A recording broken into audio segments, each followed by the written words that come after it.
আসসালামু আলাইকুম। স্বাগতম মহাগ্রন্থ আল কোরআনের ধারাবাহিক তাফসিরে। আজকে ইনশাল্লাহ আমরা পবিত্র কোরআনের সূরা মায়দার 64 থেকে 66 নম্বর আয়াত পর্যন্ত আলোচনা করব।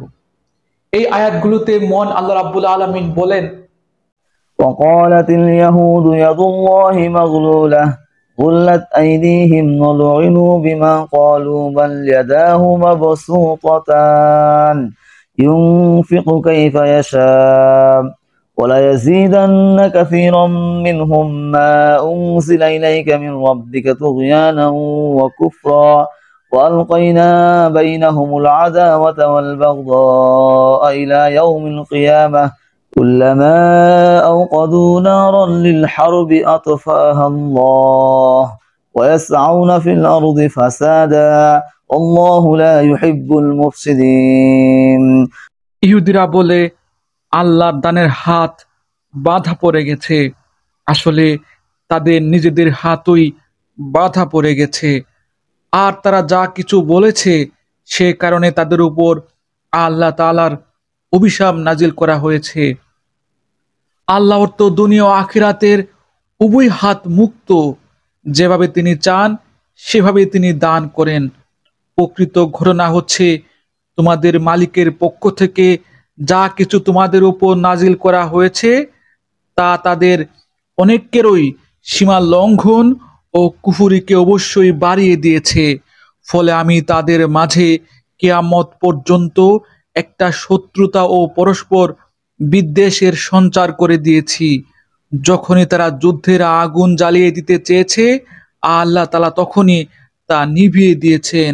তারা বারবার এ জমিনে বিপর্যয় সৃষ্টির প্রয়াস পেয়েছে। আসলে আল্লাহ তাআলা বিপর্যয় সৃষ্টিকারীদের মোটেও ভালোবাসেন না।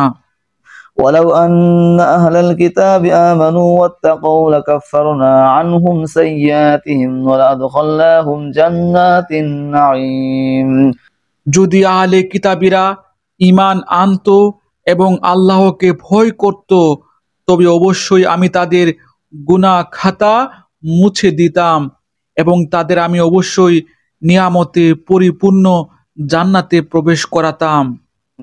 ولو أنهم أقاموا التوراة والإنجيل وما أنزل إليهم من ربهم لأكلوا من فوقهم ومن تحت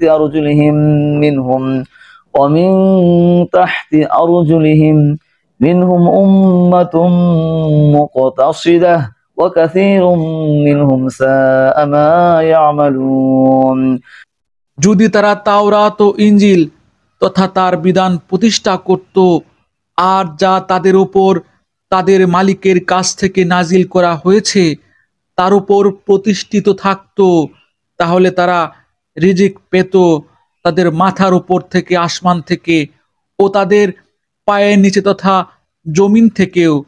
তাদের মধ্যে অবশ্যই একদল ন্যায় ও মধ্যপন্থী লোক রয়েছে, তবে তাদের অধিকাংশ লোকই হচ্ছে এমন, তাদের কর্মকাণ্ড খুবই নিকৃষ্ট। আলহামদুলিল্লাহ, চমৎকার তিনটি আয়াত। এই তিনটি আয়াতে আল্লাহ রাব্বুল আলামিন ইহুদি জাতির এক গোয়েমি, আল্লাহ সম্পর্কে কটূক্তি এবং আসমানি কিতাবের প্রতি তাদের বিশ্বাসহীনতা তুলে ধরেছেন।